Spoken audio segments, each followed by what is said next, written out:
What's up everyone, it's Jake at Top Shelf Auto and I'm posting my first ever YouTube video, so I'm pretty excited about that. Today we're working on my 4BT Fummins, or some people like to call them a Fummins.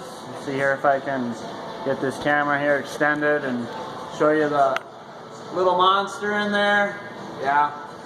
So anyways, behind the 4BT Fummins I have an Nv4500 transmission, and the issue I'm having with this thing, or was having, was that fifth gear wouldn't engage all the time. And what I mean by that is that fifth gear wouldn't, I put the selector into fifth gear and it'd still be in neutral, but it'd feel like it's in fifth, but the transmission was acting like it's in neutral. So after locking the transmission up in fifth gear, I discovered the problem. The problem lies with this little shift linkage for the fifth gear shift fork. It engages fifth gear. And this is operated with the reverse fork actually on the top cover, which is right here. And this little tab right here, this piece of steel, engages into this slot here, okay? And what that does is it pushes this back to engage it into fifth gear, and then when you want to get out of fifth gear, it pulls it forward to pull it out of fifth gear. And so the problem I was having with this linkage here, the old one's right here, is that groove right there was not cut deep enough to allow enough engagement for that tab right there.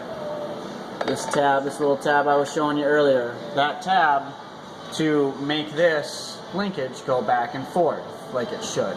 It would not engage into this slot, and it would just slip by it sometimes. And so it'd feel like it's in fifth, you know, because the top cover would hold the shifter in fifth gear, but it would not physically move this linkage to engage the fifth gear here.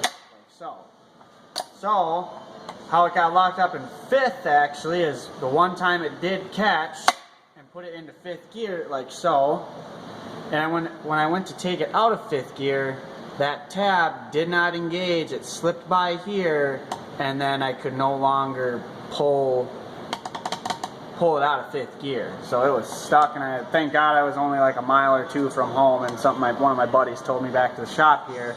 But if any one of you is having the same problem with the Nv4500, definitely take a look at that. It wasn't broken or anything, it's just a different style shift fork. And I've talked to other transmission shops about it, and they were kind of leery to the idea of there being a different shift fork in there, but shift linkage in there. And well, I don't know, this kind of proves it that this is different. There's nothing damaged on it, or it's all factory. So if any of you out there having this problem, definitely look at that linkage. If you have any questions or comments, subscribe if you want. I don't know if I'm going to be posting another video. I might not, who knows. But yeah, if you guys have any questions or any other info on the Nv4500, just put them down in the comments down below. And as always, have fun. Take her easy.